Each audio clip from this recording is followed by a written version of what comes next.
ආයිබෝන් දරුවනේ අද අපි සාකච්ඡා කරන්න යන්නේ ගැටලු අංක 13 යටතේ දීපු ගැටලුව.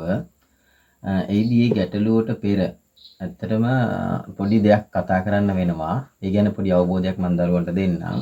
ඔයගලන්ට පේනවා ඇති මේ A අවස්ථාව B අවස්ථාව කියලා මම රූප දෙකක් ඇඳලා තියෙනවා. ඒතර මේ A අවස්ථාව ගත්තොත් මේක ඇත්තටම මේ සංවෘත රූපයක් නෙවෙයි. ඒ කියන්නේ කොන් දෙක එකතු වෙලා නැහැ.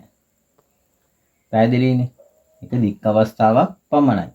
හැබැයි B අවස්ථාවේ රූපය ගත්තොත් මේක සංවෘත රූපයක්. කොන් දෙක එකතු වෙලා තියෙනවා. එතකොට මේවා අතර කණු ගණනය කිරීමේදී ඔයගලන්ට තියෙන පවතින වෙනස මම පැහැදිලි කරන්නම්. අපි හිතමු මේ වට ප්‍රමාණයේ තියෙන සමාන දුරක්ම මේකේ තියෙන්නේ කියලා. හරි. එතකොට අපි යම්කිසි අවස්ථාවක මේ මුල්ලකින් මේ කණුවක් අපි හිටෙවුවන් පස්සේ ඔයගලන්ට පේනවා ඇති මේකේ පරතර අවස්ථා. මේ මම යටින් දාන මේ පරතර අවස්ථා. පරතර අවස්ථා ගත්තොත් ඇත්තටම පරතර අවස්ථා තියෙනවා 3ක්.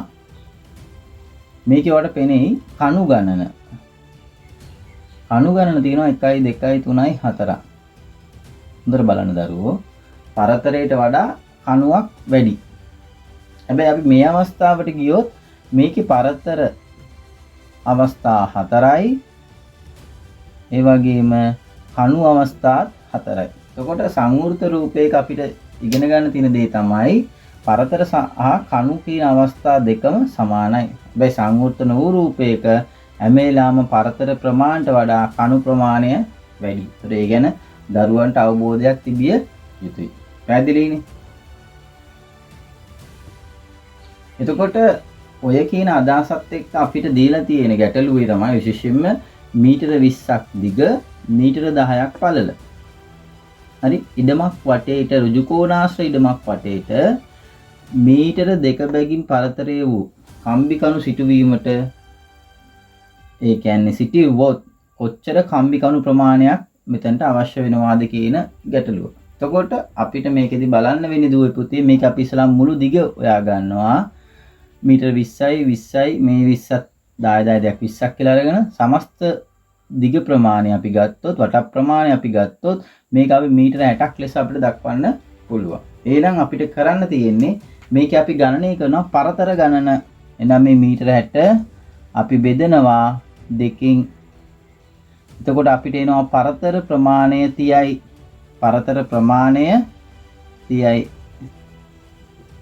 ඒතර ඕගලන්ට ඊළඟට මම කියන කාරණය ඒතර අපි යන්න වෙන්නේ මේක මේ අවස්ථාව A අවස්ථාවටද B අවස්ථාවටද දරුවෝ. එහෙනම් අපිට මේ ගන්න තියෙන්නේ B අවස්ථාවක් විදියට.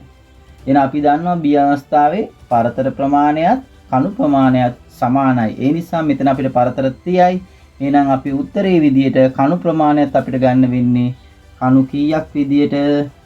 කණු 30ක් ලෙස. දැන් දරුවන්ට උත්තරය පැහැදිලි ඇති. ඒ නිසා මීට වඩා සංකීර්ණ ගානක් අද මම දානවා.